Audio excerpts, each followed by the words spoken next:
किसी गांव में एक मूर्तिकार रहता था। वह बहुत अच्छी मूर्तियां बनाया करता था, जिससे वो अच्छे पैसे कमा लेता था। उसके यहाँ एक बेटा हुआ। वक्त के साथ साथ बेटे की भी मूर्तियों में रुचि बढ़ने लगी। उसने भी अपने पिता के साथ मूर्तियां बनानी शुरू कर दी।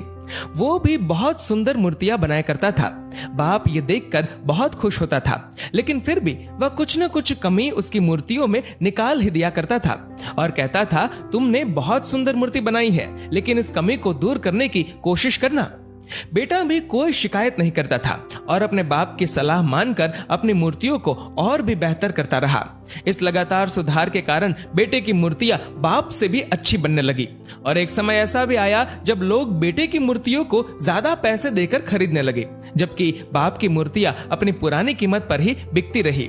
बाप अब भी अपने बेटे की मूर्तियों में कमियां निकाल ही देता था, लेकिन बेटे को अब ये अच्छा नहीं लगता था। वो बेमन ही सही, लेकिन अपनी कमियों को मान लेता और साथ ही अपनी मूर्तियों में सुधार भी कर देता था। एक समय ऐसा भी आया जब बेटे के सब्र ने जवाब दे दिया और जब बाप कमियां निकाल रहा था तो बेटा बोलता है कि आप तो ऐसे कह रहे हैं जैसे आप बहुत बड़े मूर्तिकार हैं। अगर आपको इतनी समझ होती तो आपकी मूर्तियां इतनी कम कीमत पर नहीं बिकती। मुझे नहीं लगता मुझे आपकी सलाह लेने की आवश्यकता है। मेरी मूर्तियां परफेक्ट है। बाप ने जब ये बात सुनी तो उसने बेटे की मूर्तियों में सलाह देना और कमियां निकालना बंद कर दिया। कुछ महीने तो वो लड़का खुश रहा। मूर्तियां भी पहले की तरह बिकती रही, लेकिन कुछ वक्त बाद उसने गौर किया कि लोग अब उसकी मूर्तियों की उतनी तारीफ नहीं करते जितनी पहले किया करते थे और उसकी मूर्तियों के दाम बढ़ना भी बंद हो गए। शुरू में तो बेटे को कुछ समझ नहीं आया, लेकिन फिर वो अपने पिता के पास गया और उन्हें इस समस्या के बारे में बताया। बाप ने बेटे को बहुत शांति से सुना, जैसे कि उसे पहले से पता था कि एक दिन ऐसा भी आएगा।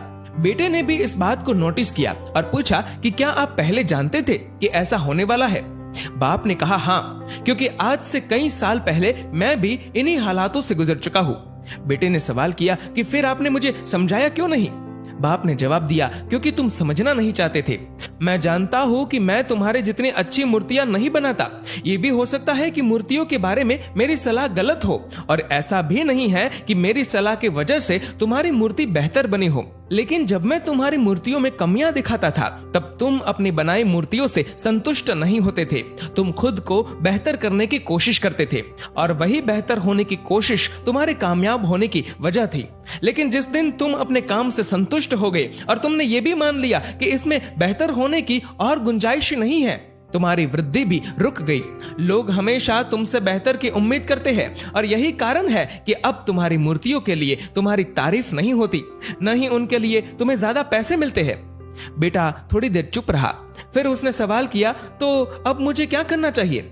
बाप ने एक लाइन में जवाब दिया, असंतुष्ट होना सीख लो। मान लो कि तुम में हमेशा बेहतर होने की गुंजाइश बाकी है और यही एक बात तुम्हें हमेशा बेहतर होने के लिए प्रेरित करती रहेगी, तुम्हें हमेशा बेहतर बनाती रहेगी। अच्छी चीजें उन लोगों के लिए आती है जो विश्वास करते हैं, बेहतर चीजें उन लोगों के लिए आती है जो धीरज रखते हैं और बेहतरीन चीजें उन लोगों के लिए आती है जो हार नहीं मानते हैं। दोस्तों, इस वीडियो को लेकर आपकी क्या राय है नीचे कमेंट करके जरूर बताएगा और अगर आपको ये वीडियो अच्छा लगा हो तो इस वीडियो को लाइक करेगा, शेयर करेगा ज्यादा से ज्यादा लोगों तक और ऐसी ही और भी इंस्पिरेशनल वीडियोस के लिए सब्सक्राइब करें हमारे यूट्यूब चैनल को और फेसबुक पर फॉलो करें हमारे पेज को।